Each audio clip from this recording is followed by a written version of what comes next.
Halo, saya Gita Prahita Hasana dari Fakultas Fisip semester 4 ingin memaparkan materi dari mata kuliah Metode Penelitian Sosial yang berjudul Penulisan Karya Ilmiah sebagai Implementasi Pengembangan Kompetensi Profesi Guru pada Guru SMP Widya Wancana Surakarta. Oke, lanjut kepada pembahasan abstrak.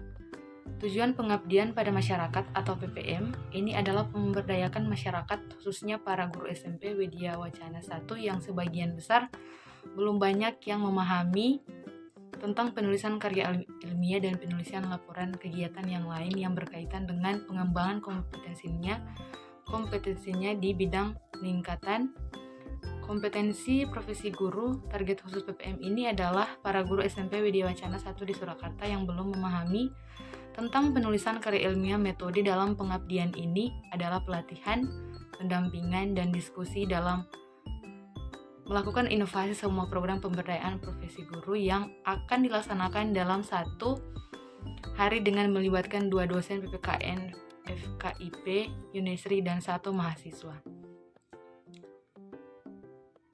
Pendahuluan.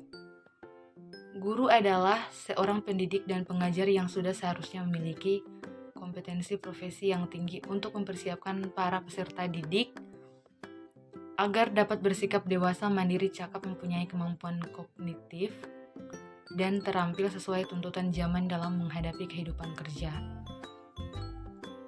Hasil dan pembahasan. Untuk mencapai tingkat kelogisan tertentu dalam karya tulis ilmiah, seorang peneliti haruslah memiliki landasan teori yang kuat. Landasan teori yang kuat akan membantu peneliti dalam menyusun dan mempertahankan hasil penulisannya. Karena dari landasan teori tersebut, suatu karya tulis ilmiah tidak menyimpang dari disiplin ilmu tertentu. Beberapa pokok penting yang berkaitan dengan penulisan karya ilmiah sebagai berikut. Yang pertama, pengertian karya ilmiah. Perguruan tinggi, khususnya jenjang sarjana, mahasiswa dilatih untuk menghasilkan karya ilmiah seperti makalah, laporan praktikum, dan merupakan laporan penelitian berskala kecil.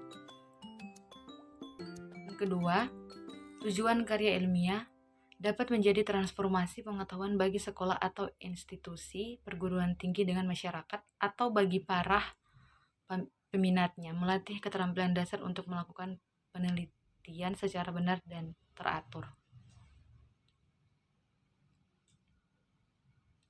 Yang ketiga, manfaat karya ilmiah. Melatih untuk mengembangkan keterampilan membaca yang efektif, mengenalkan dengan kegiatan kepustakaan, memperoleh kepuasan intelektual, memperoleh cakrawala ilmu pengetahuan. Yang keempat, ciri-ciri karya tulis ilmiah. Karya ilmiah haruslah menggunakan bahasa keilmuan, yaitu suatu ragam bahasa yang digunakan di dalam suatu bidang ilmu tertentu. Ragam bahasa tersebut hanyalah dipahami oleh para logis, lancar, dan kecermatan penulisannya. Yang kelima, ciri-ciri bahasa keilmuan. A. Reproduktif. B. Tidak ambigu. C. Tidak emotif. D.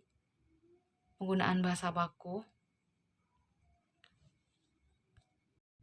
Yang keenam, jenis karya tulis ilmiah. Berdasarkan tingkat akademisnya, karya ilmiah dapat dibedakan menjadi 5 macam, yaitu A. Makalah, yaitu karya ilmiah yang memerlukan studi baik langsung maupun tidak langsung.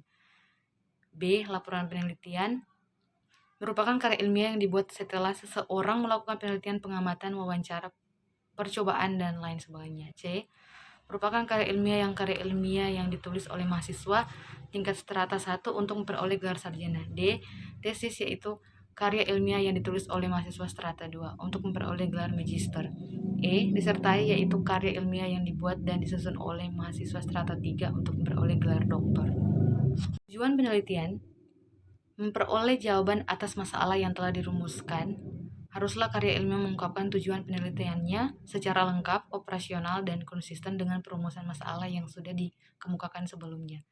Kesimpulan, merupakan perangkuman atas semua yang telah ditulis dalam suatu karya tulis ilmiah. Rangkuman bersifat sistetis dan sistematis untuk menarik kesimpulan yang bersifat umum dari variabel-variabel yang diteliti.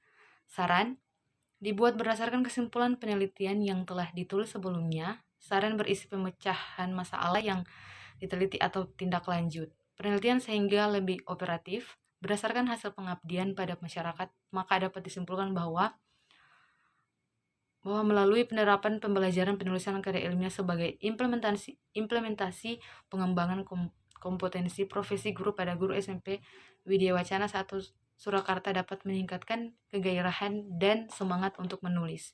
Hal ini dilakukan oleh guru dan bisa melaksanakan PTK serta mencoba menulis karya ilmiah bagi guru pada sekolahnya. Sebelum mengakhiri video ini, saya ingin mengajak teman-teman untuk bergabung di Universitas Pembangunan Indonesia. Sekian dan terima kasih.